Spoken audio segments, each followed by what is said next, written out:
আমার বাবাজিরা, সম্পদ নিয়ে কেন বাহাদুরি করব, অহংকারী করব? খোদাই না করুক এই মুহূর্তে যদি আমি চৌধুরীর মরণটা এখানে হয়ে যায়, আমার যেই জায়গা সম্পদ হবিগঞ্জে যে আমার বাড়ি গাড়ি আছে, আপনারা বলুন এইগুলা কিছু কি আমার কাজে আসবে? যদি খোদাই না করুক আমি মরে যাই, আপনারাও তো বলবেন হুজুরের লাশটা তাড়াতাড়ি বাড়িতে পাঠাইতে হবে। তখন আর আমাকে মুফতি সাহেব বলবেন না, পীর সাহেব বলবেন না। দেহের মধ্যে যতক্ষণ প্রাণ থাকে আমার আপনার পরিচয় হলো চেয়ারম্যান সাহেব, মেম্বার সাহেব, এমপি সাহেব, মন্ত্রী সাহেব, মুফতি সাহেব, মুহাদ্দিস সাহেব, ঠিক কিনা কম? কিন্তু দুইটা চোখ বন্ধ হওয়ার সাথে সাথে, দেহ থেকে প্রাণ পাখিটা বের হওয়ার সাথে সাথে আমার আপনার নাম হইয়া যায় লাশ। কথা বলে? টাকার জায়গায় টাকা পড়ে থাকে, সম্পদের জায়গায় সম্পদ পড়ে থাকবে। ও বন্ধু, যাদের জন্য বাড়ি করলাম, যাদের জন্য গাড়ি করলাম, যাদের জন্য সম্পদ কামাইলাম, আমি যদি এখন মারা যাই, আপনারা হয়তো এতটুক করবেন, হবিগঞ্জে আমার বাসায় টেলিফোন দিয়া বলবেন চৌধুরী সাহেবের লাশটা এসে একটু রিসিভ করে যান। আপনারা আমার দুঃখে একটু কানবেন, আমার স্বজন স্ত্রী পুত্ররা কান্নাকাটি করবে। কিন্তু বাজান, ওই লাশটা যদি আমার বাড়িতে নেওয়া হয়, আমার লাশটা কিন্তু আমার বেডরুমের ভিতরে আর ঢুকানো হবে না। দামি দামি খাট পালঙ্গের মধ্যে আমার আপনার বডি তখন আর রাখা হবে না। ঘরের বারান্দার মধ্যে হয়তো একটা চাটি বিছাইয়া, না হয় তিনটা কলা গাছের টুকরা দিয়া আমার আপনার নিতর দেহটাকে এই পুষ মাস শীতের মধ্যে, মাঘ মাসে শীতের মধ্যে দেখবেন পাতলা একটা চাদর দিয়া কাফন পরানোর আগ পর্যন্ত রাখা হয়। এরপরে দেখবেন সাদা 3 টুকরা মার্কিন কাপড় আনা হয়, বড়ই পাতার গরম জল দিয়া গোসল দিয়া ইমাম সাহেব হুজুর আইসা আমার আপনার গায়ের মধ্যে সেই পোশাকটা লাগাইয়া দিবে। ওই দেহের মধ্যে পোশাকটা লাগানোর পরে আমার আপনার দেহটাকে এমন একটা নির্জন জায়গায় নেওয়া হবে গো, যেই জায়গাটার নাম হলো কবর। الذين ينفقون أموالهم في سبيل الله ثم لا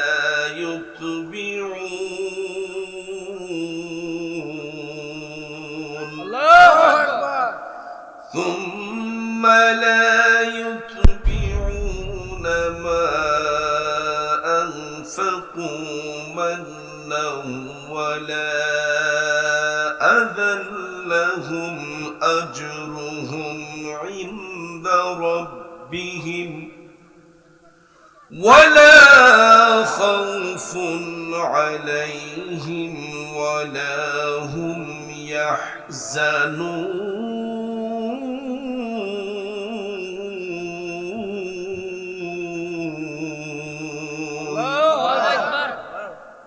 صدق الله العظيم وصدق رسوله النبي الحبيب الكريم ونحن على ذلك من الشاهدين والشاكرين والحمد لله رب العالمين. ربي صلي وسلم وبارك عليهم. आजिले उनके पाना आज मदद मांग उनसे,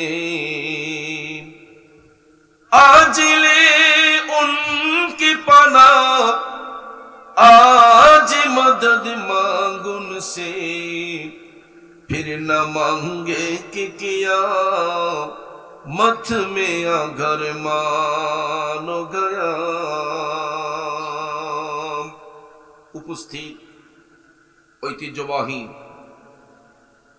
সুজলা সুফলা শস্য শ্যামলা চির সবুজ সোনার বাংলার কিশোরগঞ্জ জেলার নিকলি পৌরসভাধীন নাকি নিকলি উপজেলাধীন পূর্ব মোহরকোনা বেরিবাদ প্রাঙ্গণে হুসাইনি যুব সমাজের উদ্যোগে প্রতি বছরের নিয়ে আয়োজিত আজকের এই 12তম বার্ষিক ঐতিহাসিক ইসলামী সুন্নি মহাসম্মেলন 2025 ইংরেজি শনির সম্মানিত সভাপতি অত্র এলাকার কৃতি সন্তান মোহাম্মদ আনার হোসেন সাহিব আজকের মাহফিলে বিশেষ আলোচক অত্যন্ত সুন্দর মার্জিত ভাষায় যিনি আলোচনা করে গিয়েছেন আমার অত্যন্ত স্নেহের হযরত মাওলানা হাফেজ রায়হান জালালি আশিকি সাহিব, বিশেষ আলোচক হাফেজ হযরত মাওলানা মোহাম্মদ নুরুজ্জামান ভুইয়া সাহিব, মাহফিল পরিচালনায় মোহাম্মদ ইমরান হোসেন সাহিব, বিশেষ করে মঞ্চে উপস্থিত আমাদের নিকলি আহলে সুন্নাত ওয়াল জামাতের সভাপতি জনাব নূর মোহাম্মদ সাহিব সহ মঞ্চে আসীন ওলামায়ে আহলে সুন্নাত, আমার শ্রদ্ধ মুরব্বিয়ানে কেরাম, যুবক ভাইয়েরা, ছাত্র ভাইয়েরা, পর্দানিশীন মা বোনেরা, সকলের প্রতি আবারও আন্তরিক সালাম। আসসালামু আলাইকুম ওয়া রাহমাতুল্লাহি ওয়া বারাকাতুহু। রব্বুল ইজ্জতের আলিশান দরবারে লাখো কোটি শুকর গুজার করার পর প্রিয় নবী সরকারে দো আলম নূরে মুজাসসাম মুহাম্মদুর রাসূলুল্লাহ সাল্লাল্লাহু তাআলা আলাইহি ওয়াসাল্লামের শানে নাতে মুস্তাফা দুরুদে মুস্তাফা সাল্লাল্লাহু আলাইহি ওয়াসাল্লাম পরিবেশন করে আপনাদের খেদমতে মহাগ্রন্থ আল কোরআনুল কারীমের সর্ববৃহৎ সূরা সূরাতুল বাকারা 3 নম্বর পারার 262 নম্বর আয়াতে পাক তেলাওয়াত করেছি। রাত গভীর, সময় সংক্ষেপ, খুব অল্প সময় আয়াতে পাকের মূল অর্থ তাফসীরের ভাষায় কিছু আলোচনা এসেছে, এইগুলো উপস্থাপন করে মিলাদ শরীফ হবে, জিকিরের তালিম হবে। আপনারা খুব চমৎকার জিকির করেছেন, ইশকের সহিত, হালের সহিত। শেষ টাইমে আরেকটা জিকির হোক, চান কি চান না? পরিশেষে আরেকটা জিকির হবে, মোনাজাত হবে। শেষ মোনাজাতের মাধ্যমে আমরা সবাই আপন আপন বাড়িতে যাব। আল্লাহ পাক যেন আমাদের সবাইকে শেষ পর্যন্ত বসার সুযোগ দান করেন, আমরা সবাই বলি আমিন। প্রিয় ভাইয়েরা আমার, এই পৃথিবীতে যা কিছু সৃষ্টি করা হয়েছে সব সৃষ্টির মালিক কে? জোরে বলেন কে? সবকিছুর মালিক আমার আপনার মালিক কে? এটা আমরা মুখে বলি, অন্তরে স্বীকার করি না। অন্তরে যদি স্বীকার করতাম তাহলে আমরা এই দুনিয়ার মধ্যে বাহাদুরি, অহংকারী করতাম না। যেই জমিনে বসে আছি এই জমিন কার? তারপরে দেখবেন কিছু কিছু মানুষ চায়ের দোকানে বসে, রাস্তাঘাটে বসে একটু অহংকারী ভাব নিয়ে আমি এত ধন সম্পদের মালিক, কতটা বাড়ি আছে আমার, এতটা গাড়ি আছে আমার, আমি এতটুক জায়গার মালিক, আমি এতটুক জায়গার মালিক। আপনারা বলেন ওই ভদ্রলোক আল্লাযীনা ইউনফিকুনা আমওয়ালাহুম ফি সাবিলিল্লাহি সুম্মা লা ইউতবিউন। জোরে বলুন ঘোষণাকার। আল্লাহ রাব্বুল আলামিন বলতেছেন, যারা আল্লাহর পথে নিজেদের ধন সম্পদ খরচ করে, যারা আল্লাহর পথে নিজেদের ধন সম্পদ ব্যয় করেন এবং ওই সম্পদ ব্যয় করার পরে তার মধ্যে কোনো অহংকার আসে না, তার মধ্যে কোনো অনুগ্রহ প্রকাশ করে না, ওই ব্যক্তিগুলো যারা মানুষকে কষ্ট দেয় না, যারা মানুষকে দান করার পরে, সম্পদ ব্যয় করার পরে যারা মানুষকে কষ্ট দেয় না, আল্লাহ রাব্বুল আলামিন বলতেছেন ওই সমস্ত ব্যক্তিদের জন্য আল্লাহ পাকের নিকট উত্তম পুরস্কার রয়েছে। জোরে কোন সুবহানাল্লাহ। সুম্মা লা ইউতবিউনা মা أنفقوا منا ولا أذى لهم أجرهم عند ربهم যাদের মধ্যে অহংকার থাকে না, যারা দান করার পরে কোনো তকব্বরি করে না, আমার আল্লাহ কয় ওই সমস্ত ব্যক্তিদের জন্য আমি আল্লাহর পক্ষ থেকে রয়েছে উত্তম পুরস্কার। ওয়ালা খাউফুন আলাইহিম ওয়ালা হুম ইয়াহজানুন। আর প্রকৃতপক্ষে ওই সমস্ত ব্যক্তিদের কোনো ভয় নাই, চিন্তা নাই, কারণ তাদের হেফাজত করবেন কে? বন্ধুরা আমার, আমাদের দেশের মধ্যে দেখবেন কিছু কিছু মানুষ প্রচুর সম্পদের মালিক, কিন্তু এরা এমন ভাবে দান করে, এক হাতে দান করলে আরেক হাতে খবর জানে না, এমন লোকও আমাদের সমাজে আছে। আবার আরো কিছু কিছু সম্পদশালী ব্যক্তি আছে, দেখবেন চিটারি বাটফারি করে কিছু টাকা পয়সা হয়ে গেলে নিজের নামটা প্রধান অতিথি দেওয়ার জন্য, বিশেষ অতিথি দেওয়ার জন্য, সভাপতি দেওয়ার জন্য দেখবেন এরা 10,000, 20,000, 50,000, 1 লক্ষ টাকা পোলা বান্ডি দিয়ে কইব আমার যদি দেশ তাইলে আমি 50,000 টাকা দিব। আসেনি? ঈদগার মাঠে, মসজিদের মাঠে বড় বড় ঘোষণা, আমার নামটা ইহানো দিয়ে দিও তাইলে দিম। আসেনি? বাবাজিরা আমার, এই আয়াতে পাকের তাফসীর করতে যাইয়া জগৎ বিখ্যাত তাফসীর রুহুল বয়ান প্রমাণ করেছে 3 শ্রেণীর লোক কখনো আল্লাহর কাছে দামি হবে না। কয় শ্রেণীর? 3 শ্রেণীর ব্যক্তি কখনো আমার আল্লাহর কাছে দামি হবে না।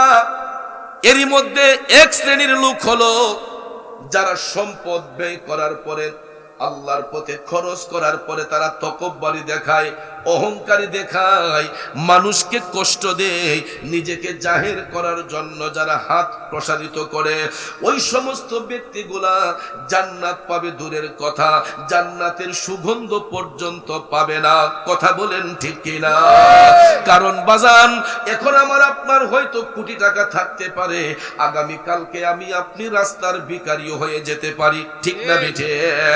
কারণ পরের জায়গা, পরের জমি, ঘর বানায়া আমি রই, আমি তো সেই ঘরের মালিক নই। পরের জায়গা, পরের জমি, ঘর বানায়া আমি রই, আমি তো সেই ঘরের মালিক নই, ঠিক কিনা বলে? আরে সেই ঘরখানা যার জমিদারি, আমি পাই না তাহার হুকুম জারি, পাই না জমিদারের দেখা, পাই না জমিদারের দেখা, মনের দুঃখ কারে কই, আমি তো সেই ঘরের মালিক নই। কথা বলেন ঠিক না বেঠিক? আমার বাবাজিরা, সম্পদ নিয়ে কেন বাহাদুরি করব, অহংকারী করব? খোদাই না করুক এই মুহূর্তে যদি আমি চৌধুরীর মরণটা এখানে হয়ে যায়, আমার যেই জায়গা সম্পদ, হবিগঞ্জে যে আমার বাড়ি গাড়ি আছে, আপনারা বলুন এইগুলা কিছু কি আমার কাজে আসবে? যদি খোদাই না করুক আমি মরে যাই, আপনারাও তো বলবেন হুজুরের লাশটা তাড়াতাড়ি বাড়িতে পাঠাইতে হবে। তখন আর আমাকে মুফতি সাহেব বলবেন না, পীর সাহেব বলবেন না। দেহের মধ্যে যতক্ষণ প্রাণ থাকে আমার আপনার পরিচয় হলো চেয়ারম্যান সাহেব, মেম্বার সাহেব, এমপি সাহেব, মন্ত্রী সাহেব, মুফতি সাহেব, মুহাদ্দিস সাহেব, ঠিক কিনা কম? কিন্তু 2টা চোখ বন্ধ হওয়ার সাথে সাথে, দেহ থেকে প্রাণ পাখিটা বের হওয়ার সাথে সাথে আমার আপনার নাম হইয়া যায় লাশ। কথা বলে? টাকার জায়গায় টাকা পড়ে থাকে, সম্পদের জায়গায় সম্পদ পড়ে থাকবে। ও বন্ধু, যাদের জন্য বাড়ি করলাম, যাদের জন্য গাড়ি করলাম, যাদের জন্য সম্পদ কামাইলাম, আমি যদি এখন মারা যাই, আপনারা হয়তো এতটুক করবেন, হবিগঞ্জে আমার বাসায় টেলিফোন দিয়া বলবেন চৌধুরী সাহেবের লাশটা এসে একটু রিসিভ করে যান। আপনারা আমার দুঃখে একটু কানবেন, আমার স্বজন স্ত্রী পুত্ররা কান্নাকাটি করবে, কিন্তু বাজান ওই লাশটা যদি আমার বাড়িতে নেওয়া হয়, আমার লাশটা কিন্তু আমার বেডরুমের ভিতরে আর ঢুকানো হবে না, দামি দামি খাট পালঙ্গের মধ্যে আমার আপনার বডি তখন আর রাখা হবে না। ঘরের বারান্দার মধ্যে হয়তো একটা চাটি বিছাইয়া, না হয় 3টা কলা গাছের টুকরা দিয়া আমার আপনার নিতর দেহটাকে এই পুষ মাস শীতের মধ্যে, মাঘ মাসে শীতের মধ্যে দেখবেন পাতলা একটা চাদর দিয়া কাফন পরানোর আগ পর্যন্ত রাখা হয়। এরপরে দেখবেন সাদা 3 টুকরা মার্কিন কাপড় আনা হয়, বড়ই পাতার গরম জল দিয়া গোসল দিয়া ইমাম সাহেব হুজুর আইসা আমার আপনার গায়ের মধ্যে সেই পোশাকটা লাগাইয়া দিবে। ওই দেহের মধ্যে পোশাকটা লাগানোর পরে আমার আপনার দেহটাকে এমন একটা নির্জন জায়গায় নেওয়া হবে গো, যেই জায়গাটার নাম হলো কবর। ওই কবর দেশের মধ্যে একটা কবর খনন করা হইব। আমরা তো দুনিয়ার মধ্যে বাড়ি করতে যাইয়া আগে সিম্পল দেখি, কথা কোন ঠিক না? বাড়ির ক্যাটালগ দেখি, বাড়িটা কোন ভাবে বানাইলে সুন্দর হবে, বিল্ডিংটা কয়তলা বানাইলে কিভাবে ডিজাইন করলে সুন্দর হবে। আপনারা বলেন আমাদের আসল বাড়ির ডিজাইনের কোনো পরিবর্তন আছে? গরিব ব্যক্তির জন্য যেই ডিজাইন, রাস্তার ফকিরের জন্য যেই ডিজাইন, শিল্পপতি এমপি মন্ত্রীর জন্য একই ডিজাইন। আব্বারে দুনিয়ার জমিনে বড় লোকরা ঘর বানাইলে দেখবেন কত দামি দামি টাইলস লাগায়, কত মার্বেল পাথর লাগায়, কিন্তু সমাজপতি শিল্পপতি যদি মারা যায়, গরিব লোকটা মারা গেলেও বাঁশঝাড় থেকে বাঁশের টুকরা কিন্তু ঠিকই কাটতে হয়। বাড়ির কাছে বাঁশের ঝাড় না থাকলে বাজার থেকে বাঁশ কিনে আনতে হয়, চাষ কিনে আনতে হয়। ওই মাটির উপর কোনো নরম বিছানা থাকবে না, মাটির উপর কোনো নরম বিছানা থাকবে না। গরিব লোকটার জন্য যেমন শিল্পপতির জন্য এই রকম বিছানারও কোনো পরিবর্তন নাই, কথা বলেন ঠিক কিনা? 3 জন ব্যক্তি কবরে নাই, ইমাম মৃত দেহটা কবরে শোয়াইবে, বিসমিল্লাহি ওয়া আলা মিল্লাতি রাসূলিল্লাহ এই বলে কবরের মধ্যে লাশটা শোয়াইয়া দেখবেন আস্তে আস্তে করে বাঁশ দিয়া কবরের গ্যাপটা পূরণ করা হয়। একজন একজন করে উঠে যায়, শেষ পর্যন্ত বাঁশ যখন পায়ের কাছে আনা হয় তখন যেই লোকটা থাকে নিচে তারও 2 জনে টান দিয়া উঠাইয়া ফেলে। বাঁশ দেওয়ার পরে কবরটাকে ঘুর অন্ধকার করার জন্য উপরে আবার চাষ দেওয়া হয়। এরপরে 2 পাশের মাটি টাইনা টাইনা টাইনা কবরের উপরে আইনা দেওয়া হয়। 40 কদম দূরে যাইয়া ইমাম সাহেব হুজুর বলে একবার সূরা ফাতিহা পড়েন, 3 বার সূরা ইখলাস পড়েন, দুরূদ শরীফ পড়েন, মিলাদ কিয়াম পড়েন। এরপরে মুনাজাত দিয়ে দেখবেন সবাই বাড়িতে যায়। 1 দিন 2 দিন 3 দিন কান্না করা হয়। আপনারা বলেন 4 দিনের বেলায় কি চোখে আর পানি থাকে? তখন দেখবেন ওই বাবার সম্পদ নিয়ে সন্তানরা ভাগ বাটোয়ারা শুরু করে। বাবার সম্পদ নিয়ে 2-3টা ভাই থাকলে কই পূবের চকের জমিন আব্বা আমারে দিছে, বাজারের ভিটটা আব্বা আমারে দিছে, অমুক গড়টা বাবা আমারে দিয়া গেছে। এরপরে দেখবেন ভাইয়ে ভাইয়ে দ্বন্দ্ব হয়, মারামারি হয়, কথা বলেন ঠিক না বিঠে? এই জন্য ভাইরা যারা বান্দা থেকে আল্লাহর বন্ধু হয়, যারা বান্দা থেকে আল্লাহর বন্ধু হয়, আল্লাহর বন্ধু যারা হয় এরা মুমিন মুত্তাকি, এরা কোনোদিন সম্পদ নিয়ে মারামারি করে না, সম্পদের পিছনে দৌড়ে না, এরা সব সময় মওলাকে পাবার জন্য দৌড়ে, কথা কোন ঠিক কিনা? যেমন ভাইয়েরা আমার আল্লাহ বলেছেন যারা সম্পদ আল্লাহর পথে ব্যয় করে এবং কোনো মানুষকে কষ্ট দেয় না এবং যারা সহযোগিতা করে, দানের হাত প্রসারিত করে, এরা বান্দা থেকে আল্লাহর বন্ধু হয়। আর এদের জন্য আমার আল্লাহ পুরস্কার নির্ধারণ করে রেখেছেন। এমনই একজন নবীর সাহাবী যিনি কোরআনে পাকের এই আয়াতটা শোনার পরে এত সম্পদের মালিক ছিলেন, অর্ধেকটা পৃথিবী যিনি কিনতে পারতেন। নবীর একজন সাহাবী যিনার নাম হলো হযরতে উসমান যুন্নুরাইন রাদিয়াল্লাহু তাআলা আনহু। সুবহানাল্লাহ কোন? সুবহানাল্লাহ। আমরা 1-2 কোটি টাকার মালিক হইলে বাপ রে বেটাদের ফেভারিট হন জানা, ঠিক নিও কাকা? ঠিক। 1-2 কোটি টাকার মালিক হইলে এত লাগে না, মোটামুটি বছরের খুরাকটা গরু থাকলে দেখবেন মানুষের যে ফাফুর। এ বন্ধু, হযরত উসমান রাদিয়াল্লাহু তাআলা আনহুর এত পরিমাণ সম্পদ ছিল, তিনি ইচ্ছে করলে পুরাটা মদিনা শরীফ কিনে ফেলতে পারতেন। কিন্তু আমার নবীর গোলামিতে মশগুল হওয়ার সঙ্গে সঙ্গে ওনার মধ্যে অহংকার, রিয়া বলতে কোনো জিনিস ছিল না। এত সম্পদের মালিক হওয়ার পরেও হযরতে উসমান রাদিয়াল্লাহু তাআলা আনহুর মধ্যে বিন্দু মাত্র কোনো রিয়া ছিল না, ফখর ছিল না। বাজানো, ইসলামের প্রথম যুগে যখন একটা যুদ্ধ সংগঠিত হয়েছিল, ওই যুদ্ধটার নাম হচ্ছে তাবুকের যুদ্ধ। কিসের যুদ্ধ? ওই মুহূর্তে মুসলমান নবীর উম্মত যারা ছিলেন, সাহাবী যারা ছিলেন, তাদের অর্থ সংকট ছিল। তাবুকের যুদ্ধ যখন শুরু হয়েছিল তখন মদিনা শরীফের মধ্যে অর্থ সংকট ছিল।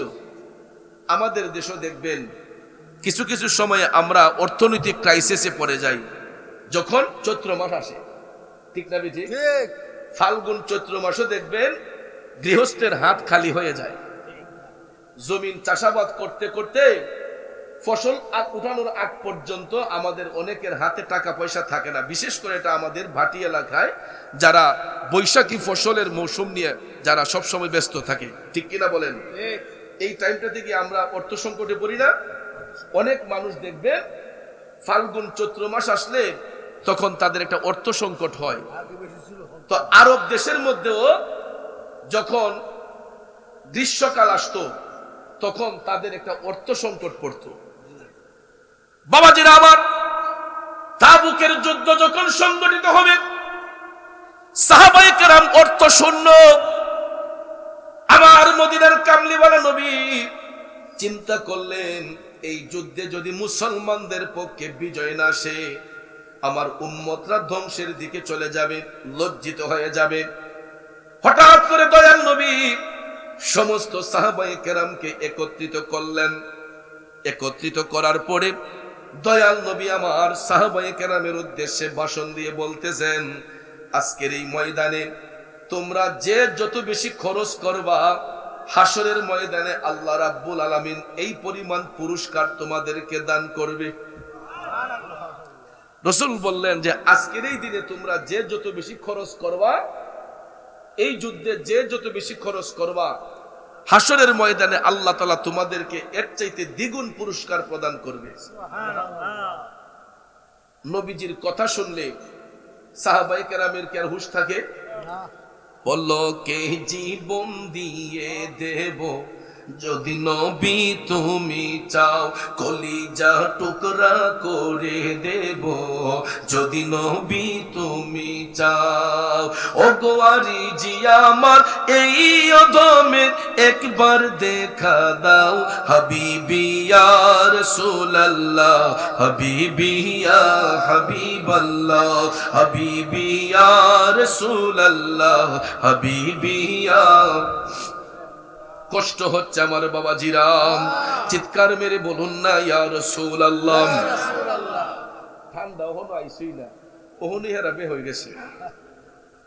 আপনার কি বাঁকা হয়ে গেছে? এখনো তো ঠান্ডা পুরোপুরি আসে নাই, তাইলে এত দুর্বল হয়ে আওয়াজ দিলে এটা কেমনে হয়? চিল্লায়া বলুন তো ইয়া রাসূলুল্লাহ। পিছনের বাইরা এক সমানে বলুন ইয়া রাসূলুল্লাহ। বলো, কে জীবন দিয়ে দেব যদি নবী তুমি চাও, কলিজা টুকরা করে দেব যদি নবী তুমি চাও। ও গোয়ারি জি আমার এই অধমের একবার দেখা দাও, হাবিবি ইয়া রাসূলুল্লাহ, হাবিবি ইয়া হাবিবাল্লাহ, হাবিবি ইয়া রাসূলুল্লাহ, হাবিবি ইয়া হাবিবাল্লাহ। একটা জবানও বন্ধ রাখবেন না, চিৎকার মেরে বলি ইয়া রাসূলুল্লাহ। জগতের বন্ধুরা রে, ও মুরব্বি মুরব্বী বাবাজিরা গো, আমার মা বোনরা বাড়িতে বসে যারা শুনছেন, আল্লাহর হাবিব যখন এই ঘোষণা করলেন সাহাবায়ে কেরাম পাগল পারা হয়ে গেলেন, তারা কি দিবেন কি না।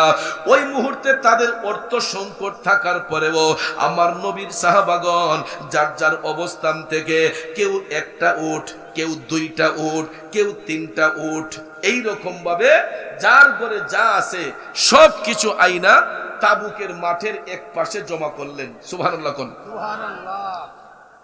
এই সংবাদ যখন হযরতে উসমান রাদিয়াল্লাহু তাআলা আনহু শুনলেন, ভাইরা আমার, বন্ধুরা আমার, হযরতে উসমান তাবুকের যুদ্ধে খরচ করার জন্য তিনি তখনকার সময়ের 1000 স্বর্ণ মুদ্রা,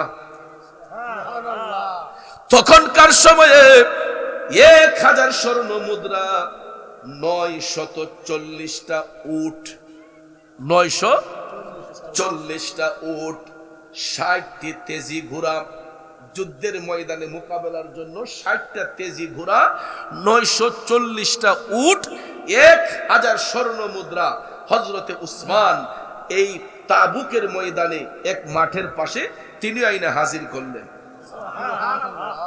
দেখা যায় সমস্ত সাহাবায়ে কেরাম মিলে যা দিলেন, হযরতে উসমান একাই এর চাইতে দ্বিগুণ।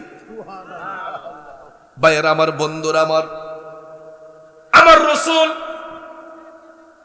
আহ্বান করার সঙ্গে সঙ্গে সাহাবায়ে কেরাম কিছুই রাখেন না, যার যার অবস্থান থেকে সবাই আইনা হাজির করলেন।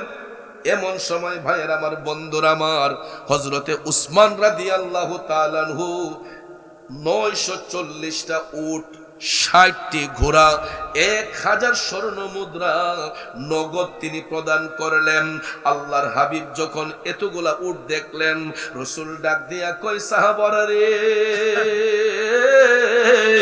ও আমার সাহাবারা, এতগুলা উট কে আইনা হাজির করলো, এইগুলা কার? বন্ধুরা আমার, বাবাজিরা, এমন সময় হযরতে উসমান রাদিয়াল্লাহু তাআলা আনহু নবীর পিছনে গিয়া দাঁড়াইলেন। না জানি অহংকার চলে আসে, না জানি কোনো তকব্বরি চলে আসে। ভাইয়েরা আমার, হযরতে উসমান মাথা নিচু করে আমার নবীর পিছনে দাঁড়াইলেন। রাসূল যখন বললেন এতগুলা উট কে দান করলো, হঠাৎ করে একজন সাহাবী ডাক দিয়া কয়, নবী গো, ইয়া রাসূলুল্লাহ, আমাদের সবার ঘরে এখন অর্থনৈতিক ক্রাইসিস, এরপর নবী গো, আমরা সামর্থ্য অনুসারে এই সাইডের গুলা আমরা সবাই আনছি, আর এখানে 940টা উট, 60টি ঘোড়া আর এই 1000 স্বর্ণ মুদ্রা দান করেছেন আপনার সাহাবী হযরতে উসমান যুন্নুরাইন। আমার রাসূল হযরতে উসমান রাদিয়াল্লাহু তাআলা আনহুর এই দানের বদান্যতা দেখে মুচকি হেসে রাসূল বললেন, উসমান, তুমি তো গানি হয়ে গেছো। সুবহানাল্লাহ। গানি শব্দের অর্থ হলো ধনী। গানি শব্দের অর্থ কি? ধনবান ব্যক্তি। রাসূল বলতেছেন, উসমান, তুমি তো গানি হয়ে গেছো। সুবহানাল্লাহ কন্যা। হযরতে উসমান এই কথা শোনার পরে খুশি হওয়ার কথা না বেজার হওয়ার কথা? তিনি মনে মনে খুশি, কিন্তু তিনি টপ টপ করে চোখের পানি ছেড়ে কান্না করতেছেন। ইয়া রাসূলুল্লাহ, নবী গো, এত বড় উপাধি আমি উসমানকে দিলেন, আমি ইসলামের জন্য কি করতে পারি ইয়া রাসূলুল্লাহ? তখন তিনি টপ টপ করে চোখের পানি ছেড়ে কান্না করতেছেন।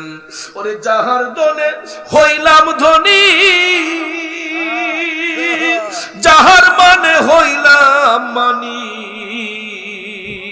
খারাপ লাগে বাজান? ভাত খাইলে, ফল খাইলে পেটের ক্ষুধা নিবারণ হয়, আর আল্লাহ নবীর শান গাইলে রুহের ক্ষুধা নিবারণ হয়। তো পেটের ক্ষুধাও নিবারণ করতে হবে, রুহের ক্ষুধাও নিবারণ করতে হবে, ঠিক কিনা? এই জন্য আমার রাসূল বলছেন যে অত পেট ভরে খাইও না, খাওয়ানটা হিসেব করে খাইতে হবে। রাসূল বলেছেন পেটটারও 3 ভাগে ভাগ করে নিও, 1 ভাগে রাখবা দুনিয়াবি খাবার, আরেক ভাগে রাখবা পানি, আর আরেক ভাগে রাখবা মওলার জিকির। এই জন্য বাবাজিরা, ভাত খাইলে ফল খাইলে পেটের ক্ষুধা নিবারণ হয়, আল্লাহ নবীর জিকির করলে নবী ওলির শান গাইলে রুহের ক্ষুধা নিবারণ হয়। ওরে যাহার দনে হইলাম ধনী, যাহার মানে হইলাম মানি, ওরে যাহার গুণে হইলাম গুণী, প্রাণে বিশ্বাস রয়া আমার, মুর্শিদ আমার রংমহলে আগ দুয়ারে পাহারাদার, তাই তো আমি শুইয়া থাকি সংবাদ লই না দুনিয়ার। আল্লাহু আকবার। হযরত উসমান কয় আমার ইজ্জত আমার সম্মান সবকিছু নবীর কারণে, আমার বলতে তো আমার কিছু নাই, আমার বলতে তো আমার কিছু নাই। ভাইয়ের আমার, বন্ধুরা আমার, হযরত উসমান যখন তিনি জ্ঞানী উপাধি পাইলেন, রাসূল যখন বললেন উসমান তুমি তো জ্ঞানী হয়ে গেছো, সাথে সাথে হযরতে উসমান উনার বাড়িতে যাইয়া তিনি একটা দান তহবিল গঠন করলেন। তিনি একটা দান তহবিল গঠন করলেন, একটা ফান্ড গঠন করলেন, আর ওনার কর্মচারীদেরকে বলছেন যে আজকের পর থেকে কেউ যদি এখানে আসে, দিন রাত 24 ঘন্টা এটা খোলা থাকবে, 24 ঘন্টা এটা খোলা থাকবে, কেউ যেন এখান থেকে নিরাশ হইয়া না ফিরে। নবীর প্রেমিকেরা, হযরত উসমান এই ফান্ড গঠন করার পরে তিনি নির্দেশ দিলেন এটা 24 ঘন্টা ওপেন থাকবে, কখনো যেন বন্ধ না হয়। দিনে রাইতে 24 ঘন্টা যারা আসবে এখান থেকে যেন কেউ খালি না ফিরে। বন্ধুরা আমার, বাবাজিরা, হযরতে উসমান রাদিয়াল্লাহু তাআলা আনহুর এই দানের ফান্ড দেখা আমার মদিনার কামলিওয়ালা নবী খুশি হয়েছেন। দয়াল নবী হযরতে উসমান রাদিয়াল্লাহু তাআলা আনহুর জন্য দোয়া করেছেন। হঠাৎ একদিন একজন গরিব সাহাবী আমার নবীর কাছে গিয়া বললেন, ইয়া রাসূলুল্লাহ, নবী গো, আমার চলতে বড় কষ্ট হয়, ইয়া রাসূলুল্লাহ, আমার চলতে বড় কষ্ট হয়, আমাকে আপনি এই মুহূর্তে কিছু সাহায্য করুন। সুবহানাল্লাহ কোন সুবহানাল্লাহ। একজন সাহাবী নবীজির কাছে এসে বলতেছে, ইয়া রাসূলুল্লাহ, আমি চলতে বড় কষ্ট হয়, আমার একটু সাহায্য করেন। আপনারা বলেন আমার নবীর কাছে কোনো কমতি আছে? না। রাসূল চাইলে মুহূর্তের মাঝে ওই লোকরে বাদশা বানিয়ে দিতে পারতেন কিনা? কথা কয় না। মুহাম্মদ মুস্তাফা নবী সাল্লাল্লাহু আলা, তিনি বাদশাহ কামলিওয়ালা, তিনি বাদশাহ কামলিওয়ালা। ঠিক কিনা বলেন? আমার রাসূল ইচ্ছা করলে মুহূর্তের মধ্যেই এই লোককে বাদশা বানিয়ে দিতে পারতেন, কিন্তু রাসূল চিন্তা করলেন আমি আমার উসমানের ঈমানদার একটু যাচাই করব। সুবহানাল্লাহ কোন, যে উসমানকে শুধু আমি নবীর কথাকেই গ্রহণ করলো, গরিবদের প্রতি আমার উসমানের ভালোবাসাটা কেমন, আমি রাসূল আজকে এটা একটু জাস্টিফাই করব। সুবহানাল্লাহ কোন। মাঝে মাঝে দেখবেন অনেক বড় বড় অফিসাররা তাদের নিচে যে কর্মচারী আছে এদেরকে দেখবেন অনেক সময় অনেক কিছু দিয়ে টেস্ট করে। আছেন এরকম? বাবাজিরা আমার মদিনার কামলিওয়ালা নবী হযরতে উসমান রাদিয়াল্লাহু তাআলা আনহুকে যাচাই করার জন্য যে গরিবদের প্রতি আমার উসমানের উদারতাটা কেমন আজকে একটু যাচাই করব। রাসূল সঙ্গে সঙ্গে ওই গরিব সাহাবীকে বললেন, উম্মত, এই মুহূর্তে তো আমি তোমাকে কিছু দিতে পারছি না, এই মুহূর্তে আমি তোমারে কিছু দিতে পারছি না, তবে তুমি একটা কাজ করো, তুমি এই মুহূর্তে হযরত উসমানের বাড়িতে যাও, হযরত উসমানের কাছে গেলে উসমান তোমাকে খালি ফিরাবে না, সেখানে তুমি তার কাছে চেয়ে নিও, বইল যে রাসূল পাঠাইছেন। ভাইয়ের আমার, এই কথা শোনার পরে সঙ্গে সঙ্গে এই গরিব সাহাবী উনি রওনা হইয়া হযরতে উসমান রাদিয়াল্লাহু তাআলা আনহুর বাড়ির কাছে যাইতে না যাইতেই দেখা যাচ্ছে হযরতে উসমান ময়লাযুক্ত খেজুর, বালি মাখা খেজুরগুলা তিনি একটা বালতির মাঝে জমাইতেছে। ওই লোকটা যখন হযরত উসমানের বাড়িতে গেল, যাইয়া যখন এই অবস্থা দেখছে, কয় আই হাই রে, নবীজি কার বাইত পাঠাইল রে। এবারে বলে দানশীল, যেই খেজুর আমরা রাস্তাঘাটে ফালাই রাখি, এই ময়লা খেজুরটিরে টুকাইয়া বালতির ভরতাছে, তাই নিয়ে বলে আমরা দান করে নিব। এটা দেখেই সে আর কিছু বলে নাই, হাইটা চলে আসছে হযরত উসমান রাদিয়াল্লাহু তাআলা আনহুর বাড়ি থেকে নবীজির কাছে আসলো। আল্লাহর হাবিব বললেন, কি ব্যাপার, তুমি কি আমার উসমানের কাছে কিছু পাও নাই? ডাক দিয়ে বলতেছে, নবী গো, আপনার উসমান তো খুবই কৃপণ। নাউজুবিল্লাহ। ইয়া রাসূলুল্লাহ, আপনি কার কাছে পাঠাইলেন? সে তো এত বখিল মানুষ, কৃপণ মানুষ।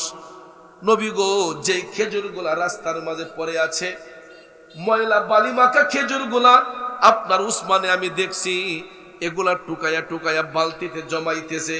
সে নিজেই খাইবে কি, আমারই দিবে কি? ইয়া রাসূলুল্লাহ, এই অবস্থা দেখা আমি তার কাছে কিছু চাইই নাই। আমার নবী মুস্কি মুস্কি হাসতেছেন। রাসূল মুস্কি মুস্কি হেসে দিয়ে বললেন, উম্মত, তুমি আজকে আবার যাও, তুমি আজকে আবার আমার উসমানের বাড়িতে যাও। তুমি নিশ্চয়ই কোনো ভুল করেছো। আমার উসমান তোমাকে কখনো খালি ফিরাইয়া দিবে না। আবার তুমি আমার উসমানের বাড়িতে যাও। নবীজি আদেশ করছেন, এটাও তো মানতে হবে, ঠিক না বেঠিক? দ্বিতীয় দিন ওই গরিব সাহাবী আবার তিনি হাইটা রওনা হলেন হযরত উসমান রাদিয়াল্লাহু তাআলা আনহুর বাড়ির দিকে। যাওয়ার পরে ওই দিন বাড়িতে ঢোকার আগেই দেখতেছে হযরত উসমান রাদিয়াল্লাহু তাআলা আনহু ওনার কর্মচারীদেরকে ধমকাইতেছেন। কি করতেছেন? ধমকাইতেছেন। ধমকানোর কারণে এই লোকে বাড়িতে গিয়ে যখন দেখছে হযরত উসমান ধমকাচ্ছেন, এই ডরে সে আর বাড়ির ভিতরে ঢুকছে না। কই দেখি কেন ধমকাইতেছে। গিয়া দেখতেছে ওনার কর্মচারীরা কুপির শৈলটা বাড়াই দিছে। কুপি চিনছেন নি? আমাদের পোলা পান্ডা এগুলো এখন চিনবে না, আপনারা চিনবেন যারা আমাদের লেভেলের, আমাদের বয়সের। কারণ আগে যখন কারেন্ট ছিল না, তখন সন্ধ্যার আগেই কেরাসিন তেলাই না বাতি জ্বালাইতে হতো, কুপি জ্বালাইতে হতো, ঠিক না বেজি? তো কুপির শৈলটা বাড়াই দিলে কেরাসিন বেশি খাইব না কম খাইব? তেলটা বেশি খাইব না কম খাইব? তো এই শৈলটা যখন বাড়াই দিছে, এই কারণে অপচয় করার কারণে আর কর্মচারীদেরকে ধমকাচ্ছেন। এইটা দীক্ষা এই গরিব সাহাবী কারবারটা দেখছেন, তাই নিয়ে বলে ধনী লোক। দেখো তাই নিয়ে বলে ধনী, একটু তেল বেশি খরচ করছে দীক্ষা এই কর্মচারীর দিকে ধমকাইয়া শেষ করে দিতেছে। এবার নিজেই চলবো কেমনে আর আমদানি দিব কেমনে? যাক বাবারে, আর সাউন্ড লাগতো না। দ্বিতীয় দিন আবার ওই গরিব সাহাবী হযরত উসমান রাদিয়াল্লাহু তাআলা আনহুর সঙ্গে কথা না বলে চলে আসছে নবীজির কদম মোবারকে। নিকলির বাবাজিরা, গভীর উনি তুলা জালে জাল দিয়া ঘুরছে, জালের ছিদ্র দিয়া তুলাগুলা উঠতেছে। হযরত উসমান এই তুলাডিরে জমাইতেছেন, কর্মচারীদেরকে নিয়ে তুলাডিরে জমাইতেছেন। এই লোকে দীক্ষা দেখছো